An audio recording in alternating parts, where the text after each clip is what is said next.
आपण बेडवर बसलेले असताना नकळत आपल्या हातून त्या ठिकाणी चहा सांडला, तर तो चहा सांडल्या सांडल्या आपण कप त्या ठिकाणी ठेवून देतो आणि चटकन ते बेडशीट काढून घेतो. कारण त्या चहाचा डाग त्या बेडशीटला पडता कामा नये. बेडशीटवरनं त्या गादीवर खोलवर तो डाग जाता कामा नये. कारण तो डाग एकदा त्या गादीमध्ये आत रुतला तर तो धुता येणार नाही. पण कधी विचार केलाय दैनंदिन जीवनामध्ये आपण किती निगेटिव्ह थॉट क्रिएट करतो, कुणाविषयी राग द्वेष आपल्या मनामध्ये राहतो आणि आपण संध्याकाळी त्या सगळ्या गोष्टींसहित झोपी जातो.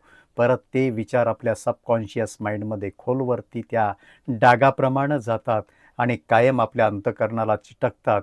आपण सुखी होऊ शकत नाही, कारण तो डाग आपल्या अंतःकरणाला पडलेला असतो.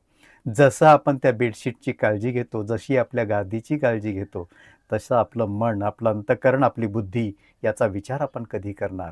त्या निगेटिव्ह थॉट्ससहित, त्या आपण रागावलेल्या थॉट्ससहित आपण जर झोपी जात असू, तर सबकॉन्शियस माइंडला सुद्धा तसाच आदेश जाणार आणि तेच संस्कार खोलवरती रुतणार आणि आपल्या जीवनात सुद्धा तसंच निगेटिव्ह घडणार. म्हणून विचार करा, दिवसभरात घडलेल्या गोष्टी कुणावर तुम्ही रागावले असाल तर मोठ्या मनानं त्याला माफ करून टाका, रिलॅक्स व्हा आणि झोपी जा.